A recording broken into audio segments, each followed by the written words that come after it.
Bom dia, jovens, tudo bom com vocês por aí? Seguinte, fiz para vocês aqui uma síntese do capítulo 1, ou do tema 1 do nosso livro 2 de história, tá? Ele vai falar um pouquinho sobre o Império Azteca.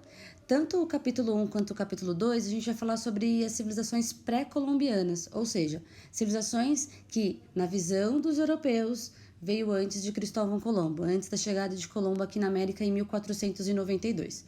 Beleza? O primeiro capítulo, então, traz pra gente sobre o Império Azteca.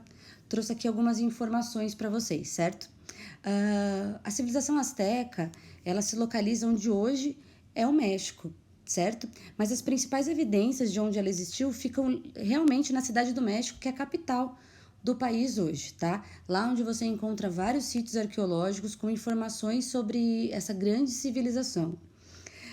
Os astecas, eles ficaram conhecidos exatamente pela dimensão da cidade que eles tinham, da estrutura, da arquitetura, das construções. Eles eram muito bem organizados, né? Era uma sociedade hierarquizada, mas muito organizada.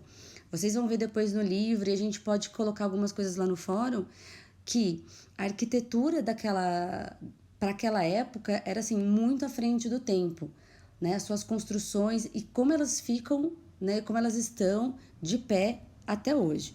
Claro, quando os espanhóis chegam aqui no continente americano, essas civilizações maias, incas e astecas são dizimadas pelos espanhóis, certo? A dominação espanhola vem e acaba com esses povos. A gente pode falar alguns itens. Os espanhóis trouxeram muitas doenças, eles tinham armas de fogo. E uma curiosidade, né? Os astecas, eles acreditavam em uma de suas lendas que um dos seus deuses viria pelo mar para ajudá-los. E quando os espanhóis estão chegando, eles acreditam que são deuses. Então, nessa daí, os espanhóis tiraram proveito e dominaram toda a civilização, certo? Quando a gente pensa no início da cidade, de uma das principais cidades astecas, que é Tenochtitlan, qual que foi a formação dessa cidade? Existiu uma lenda de que um deus mostrou para o povo mexica, ou asteca é o mesmo, que enquanto eles vagassem pelo território e eles vissem essa imagem de uma águia em cima de um cacto comendo uma cobra, era lá que eles deveriam fixar a cidade deles. Enfim, segundo a lenda, eles viram isso e lá que surge a primeira e grande cidade da civilização do povo asteca. Então, com base nessa lenda, nós temos aí a civilização. Eu coloquei para vocês aqui a bandeira do México, porque o que está no centro da bandeira é exatamente isso, né? Para vocês verem como isso ainda está enraizado, né? Na cultura mexicana, na cultura pré-colombiana, como eles chamam. É muito bacana. Depois eu também vou passar uns trechos de uns vídeos para vocês, de um filme bem legal que fala dessa relação, né? Da lenda, da religião. É muito legal. Então, assim, eles viram essa cena um pouco, né, peculiar, mas enfim, viram, falaram, é aqui mesmo que a gente vai ficar. Pronto, acabou. Certo? Continuando. Após eles terem visto essa cena linda, maravilhosa, eles começaram a conquistar os territórios e os povos vizinhos. Diferente, lembra quando a gente viu ano passado dos persas, que os persas eles deixavam os povos conquistados seguirem a cultura deles? Com os astecas não tinha nada disso.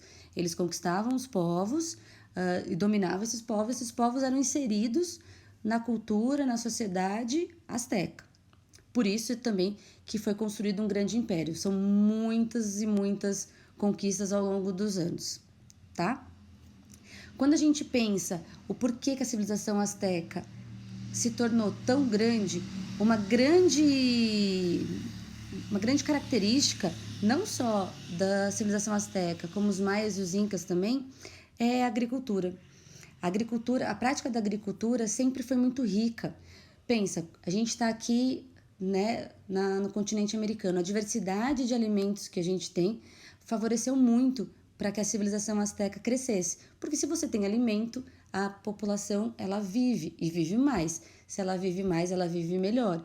Então, você consegue ter a população vivendo mais, trabalhando mais e gerando mais dinheiro pro imperador.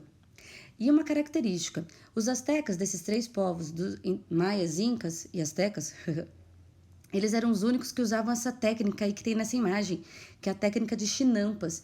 Eles criavam ilhas artificiais para plantação, para que nenhum outro povo vizinho pudesse roubar a produção deles e nenhum animal estragar a própria plantação.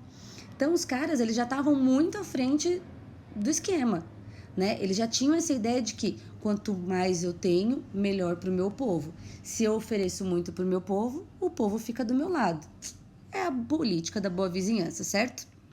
Dos alimentos, né, que nós temos aí desenvolvidos para essa região, o cacau, a banana e vários outros, o milho. Eu quero deixar bem claro que para esses 3 povos, o milho era considerado um alimento sagrado, né? Ele representa fartura e sorte. Até hoje, não sei se na casa de vocês, se vocês já ouviram falar sobre isso, que o milho ele é símbolo de prosperidade, né? Então, existem até algumas simpatias que as pessoas fazem, né, com o milho ou deixando aquele saquinho de milho para trazer prosperidade para nossa família.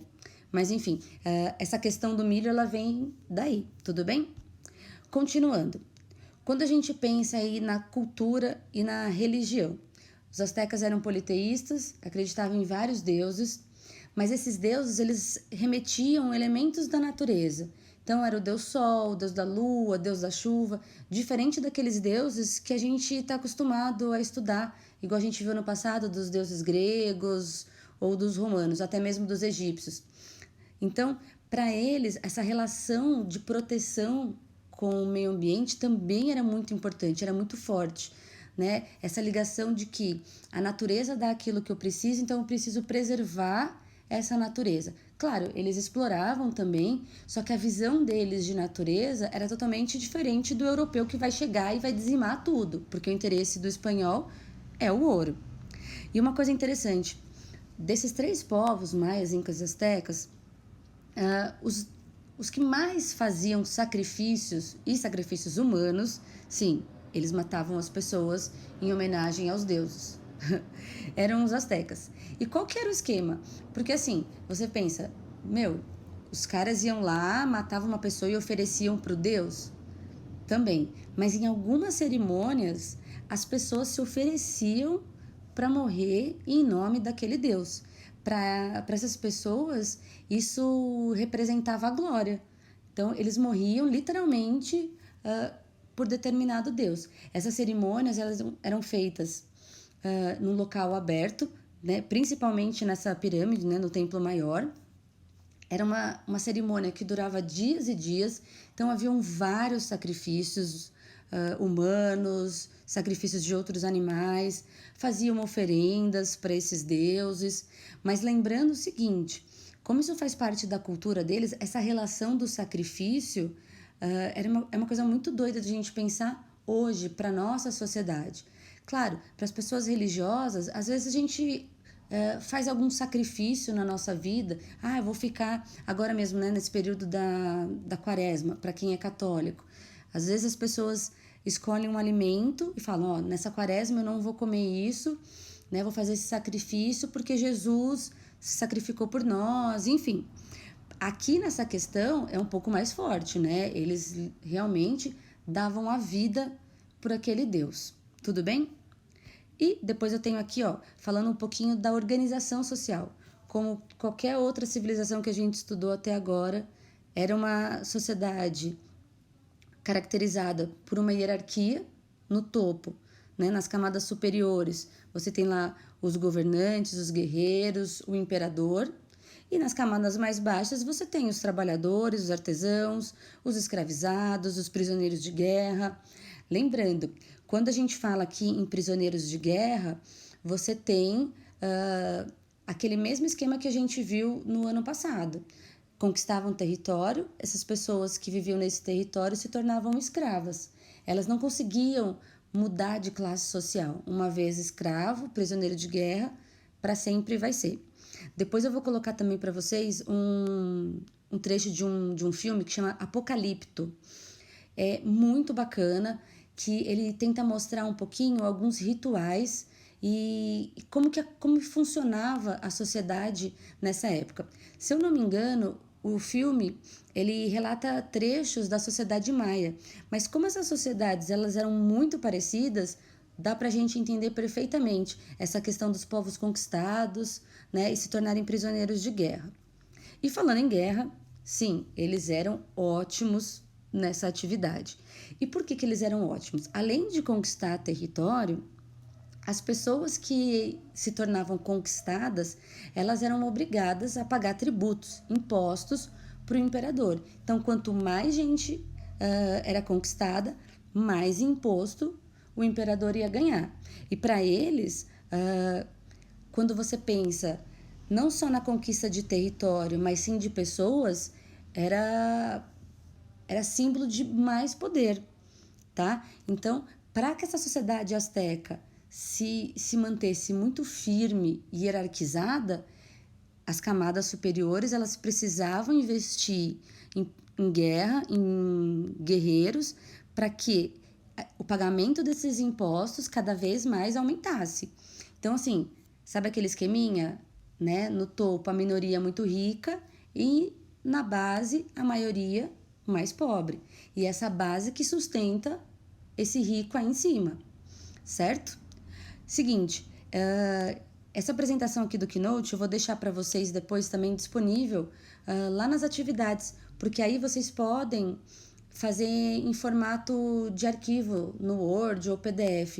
Vou deixar lá para vocês, se vocês quiserem colar no caderno, também é bem bacana. E coloquem as dúvidas lá no fórum. Claro, né, gente? Essas aulas elas são mais práticas, mais dinâmicas, porque a gente não está trocando uma ideia ao vivo, mas o que é importante é vocês entenderem a essência de cada conteúdo e vocês terem a certeza de que eu estou aqui para a gente poder discutir, para a gente poder falar sobre várias questões. Então, se vocês tiverem dúvidas, se viram alguma coisa bacana sobre o assunto, se vocês pesquisaram alguma coisa a mais, se vocês viram alguma imagem no livro, traz pra gente aqui, para essa discussão, porque vai ser bem importante. Beleza? Saudades de vocês!